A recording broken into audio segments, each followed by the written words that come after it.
My stepfather tried to prove I wasn't my dad's child. He said, "It's time you knew." Turns out he was the one lying about his entire background, and I got him kicked out. It started like this. My mom had been single for almost 2 decades.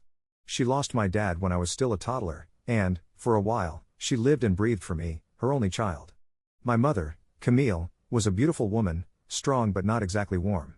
She loved fiercely, yes, but was hard to get close to. My dad had been her one great love, and after he died in that car accident, she was a shell of herself. She threw herself into work, raising me with a level of determination I probably took for granted back then. We were a team.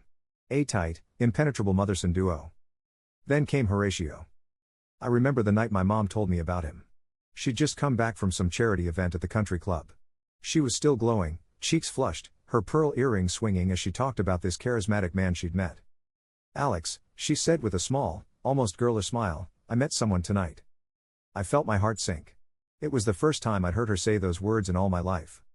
"Oh," I said, masking my surprise. "And?"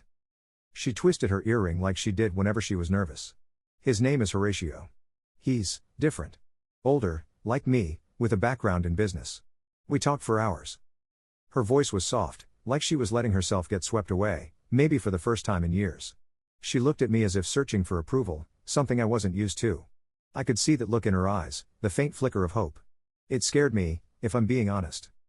"Just be careful, Mom," I said, trying to keep my voice even. She laughed, waving me off, but I saw the little furrow in her brow. "I'm not some naive teenager, Alex. I've got this." But she didn't. Not really. In the months that followed, Horatio went from a name I heard in passing to a permanent fixture in our lives.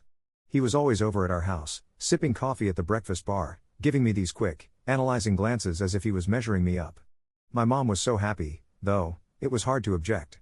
Her eyes sparkled in a way I hadn't seen since before my dad died. Horatio, though, was different from anyone else I'd ever known. He was a tall, broad-shouldered man, with a thick mustache and a voice that could command a room. He had this way of talking about himself that felt, even at the time, like it was rehearsed, like he'd said these lines before. He told stories of his time working in oil, then in tech, then in real estate. Supposedly, he'd lived everywhere, from New York to New Delhi. He made his life sound like one big adventure, yet he rarely talked about his family. Every time I asked, he'd say, "Ah, that's a story for another day, kiddo." It wasn't long before he moved in. They made it seem casual, like it was a practical decision to save on expenses, but I knew better. I was 28, living at home while I saved for a down payment on a house, working as a freelance graphic designer. My mom had insisted it was fine, that we had a big enough house, and she wanted me around. But Horatio? He wasted no time letting me know he wasn't thrilled about the arrangement. One morning, while my mom was out for her run, I came downstairs to find him sprawled out on the couch, reading the newspaper. He glanced up as I entered. "Morning, Alex," he said, folding the paper with a sharp snap. "I've been meaning to talk to you." I raised an eyebrow. "Yeah?" He leaned back, crossing his legs, his expression just a bit too smug. "Don't you think it's about time you started looking for a place of your own?" I felt a prickle of irritation. "I'm working on it," I said tightly. "I've got a plan." Horatio smirked. "A plan, huh? You're almost 30, you know. Time's ticking. Your mother's too kind to say it, but it's not fair to make her carry your weight forever." I clenched my fists, but I kept my voice steady. "I'm paying my share. I'm working." He shrugged. "Just doesn't seem right, that's all. A man ought to make his own way in the world." I bit back a retort and walked out of the room. My mother was the one who'd invited me to stay as long as I needed. But Horatio made me feel like an intruder in my own home, and he did it with the kind of smug, infuriating calm that made my blood boil. Every time I brought it up to my mom, though, she brushed it off. "He's just trying to help," she'd say. "He wants you to succeed, that's all." I tried to let it go. For her sake, I swallowed my pride and put up with Horatio's jabs. But then came the night when he took things a step too far. It was late, close to midnight. We'd all just finished dinner, and I was clearing the table when Horatio said, "Alex, sit down for a minute. There's something you should know." I hesitated, glancing at my mom, who looked just as surprised as I was. "What's going on?" I asked, frowning. Horatio looked at my mom, his eyes narrowing. "It's time you told him, Camille." My mom's face went pale. "Told him what, Horatio?" she whispered, her voice trembling. He sighed, like he was the weary hero in some grand saga. "Look, Alex," he began, turning back to me, "I don't know how to put this, so I'll just say it. I've been doing some research, trying to understand your family history. He paused, clearly enjoying the suspense. And I don't think your dad is actually your father. The words hung in the air, thick and ugly. I blinked, stunned, before I managed to stammer, "What? What are you talking about?" Horatio leaned forward, his gaze intense. "Your mother's been lying to you, Alex. I have evidence, there are records, discrepancies. The timing doesn't add up. Your birth doesn't line up with their wedding, and there are rumors." My mother's voice was a strangled whisper. "Horatio, stop." But he ignored her. "Alex, you deserve to know the truth. I don't think Daniel was your father. And if he wasn't, well, you might want to get a DNA test and figure out who your real dad is." I looked at my mom, my heart pounding in my chest. "Mom?" I asked, my voice barely a whisper. Is he telling the truth?" Her face crumpled. "Alex, your father was your father. Daniel loved you. Don't let him twist this." But Horatio just chuckled, folding his arms. "Denial won't help you here, Camille. It's time the boy faced the truth." I stared at him, feeling a mix of rage and disbelief. "Why are you doing this?" I demanded, my voice rising. "What kind of man tries to rip a family apart like this?" He shrugged, feigning innocence. "I'm just trying to help you get some clarity, Alex. A man deserves to know where he comes from." My mother jumped in, her voice fierce. "Horatio, I don't know where you got this absurd idea, but you're wrong. Alex is Daniel's son, and I'll swear that on my life." He looked at her with disdain. "Then prove it. Let him take the test. What's the harm if you're so sure?" I could see the doubt in my mom's eyes, not about the truth, but about Horatio himself. This wasn't about me or my family history, it was about control, manipulation. But his words had gotten to me. I felt a sick twist of doubt in my gut, even though I knew how much my father had loved me, how close we'd been. My mother looked at me, pain and desperation in her eyes. "Alex, please don't do this. Don't let him tear us apart." But I was already too far gone. I'd never seen her look so vulnerable, and it made me wonder. What if there was something she wasn't telling me? "I need to know, Mom," I said quietly. I hated the look of betrayal in her eyes, but I couldn't shake the need for answers. Horatio's words had wormed their way into my mind, spreading doubt like a poison. Horatio, smug as ever, arranged for the DNA test. He even insisted on coming with me, a hand on my shoulder, saying he was just being supportive.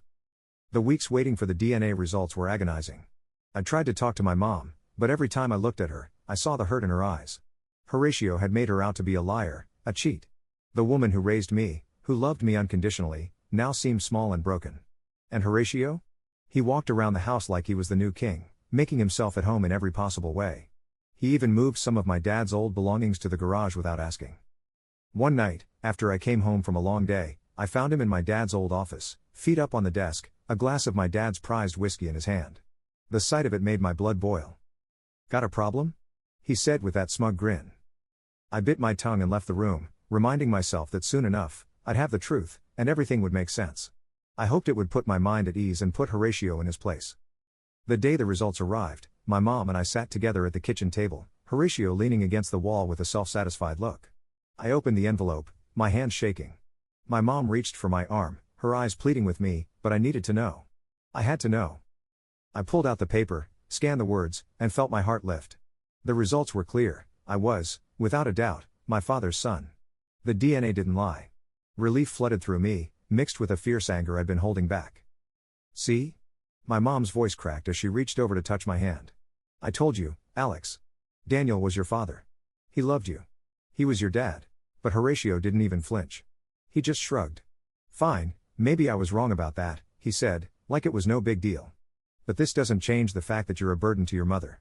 Almost 30, still living at home, freelancing? That's hardly a career. Your mother deserves better than to be your crutch." The way he said it, like he was some great protector, made my skin crawl. I looked at my mom, expecting her to jump to my defense, but she just sat there, exhausted. She'd fought so hard to protect me, to defend our family, and here she was, worn down by his constant cruelty. I took a deep breath, then turned to Horatio. "You know what, Horatio? Maybe you're right. Maybe it's time I stand on my own 2 feet. And maybe it's time you answer a few questions of your own." He blinked, surprised. "What's that supposed to mean?" I gave him a hard look. "You've been digging into my life, trying to prove something that was never true. But what about you, Horatio? You show up out of nowhere, claiming to be this big-shot businessman, but I've never met a single person who knows you. No friends, no family. You're a mystery, and I'm done with mysteries in my own home." Horatio scoffed, rolling his eyes. I don't have to explain myself to you, kid. No, you don't, I said, keeping my voice calm, but maybe you should explain yourself to Mom. I did some digging of my own. Thought you'd appreciate the initiative, seeing as you're so keen on me becoming independent. Horatio's face shifted slightly, just a flicker, but enough to show I'd hit a nerve. What are you talking about? He said, his voice sharper now. Oh, just a few things I found online, I said, pulling out a few papers I'd printed. You know, it's amazing what you can find with a little effort. Like court records. Lawsuits. Evictions. I slid the papers across the table to him. My mom looked at the papers, confused, then back at me. Alex, what is this? I looked her in the eyes. Mom, Horatio isn't who he says he is. He doesn't have some great business empire. He's been evicted from 3 different homes, has 2 lawsuits for unpaid debts, and was even charged with fraud in New Jersey. And get this, he's not even his real name. Horatio went pale, his mouth opening and closing like a fish gasping for air. That's ridiculous. Those are just misunderstandings, he stammered. I ignored him, focusing on my mom. I'm sorry, Mom. I should have looked into this sooner. I should have trusted you. This man has been lying to us from the beginning. She looked at the papers, her eyes widening as she took in the details. Then she looked up at Horatio, her face hardening in a way I'd never seen before. Horatio, she said, her voice icy, is this true? Horatio stammered, reaching for her hand, but she pulled away. Camille, baby, it's not what it looks like. These things happen in business. You know how it is. No, she said, her voice firm. I don't know how it is. And I don't think you're going to explain it to me. You came into my home, into my family, and lied to us, tried to drive a wedge between my son and me. You had me questioning everything. And for what? Horatio straightened, his face shifting into something harder, uglier. Look, Camille, he sneered, dropping the facade, you're not some saint yourself. You were lonely, desperate, and I did you a favor being here. Who else would want you? You needed me more than I ever needed you. The words hit like a slap, and for a second, I thought my mom was going to break down. But instead, she took a deep breath, lifted her chin, and said in the calmest voice I'd ever heard, pack your things. I want you out of my house by tomorrow morning. Horatio tried to protest, his voice rising, but she cut him off, her voice steel. You don't scare me, Horatio. You don't have any power here. You're a fraud, a parasite, and you will not stay in my home another day. I couldn't help but feel a surge of pride watching her stand up to him, seeing the strength in her eyes. She wasn't broken after all, she was fierce, reclaiming the dignity he'd tried to steal from her. The next morning, Horatio packed up and left without a word, shooting us one last glare before he slammed the door behind him. As soon as he was gone, my mom and I just looked at each other, the weight of everything hitting us all at once. Then, she reached over and pulled me into a hug. Alex, she whispered, I'm so sorry I let him into our lives. I hugged her back tightly. You don't have to apologize, Mom. He's the one who should be sorry. We spent the rest of the day clearing out every trace of him from the house, laughing a little as we boxed up his gaudy belongings, feeling lighter with every item we threw out. By the end of it, the house felt like ours again, filled with warmth and laughter instead of his dark, toxic energy. In the weeks that followed, I watched my mom regain her old confidence, her spirit. She was stronger than ever, and so was I, and the best part? A few months later, I found out Horatio's luck had run out. Word got around that he'd tried to con another woman, but she'd seen through him quicker than we had. He was now facing a lawsuit and living out of his car, his charm no longer enough to cover his lies. Sometimes, revenge is a quiet satisfaction, knowing the world has a way of dealing with people like him. And that's all I needed, the peace of knowing he'd gotten exactly what he deserved, while my mom and I finally had our lives back.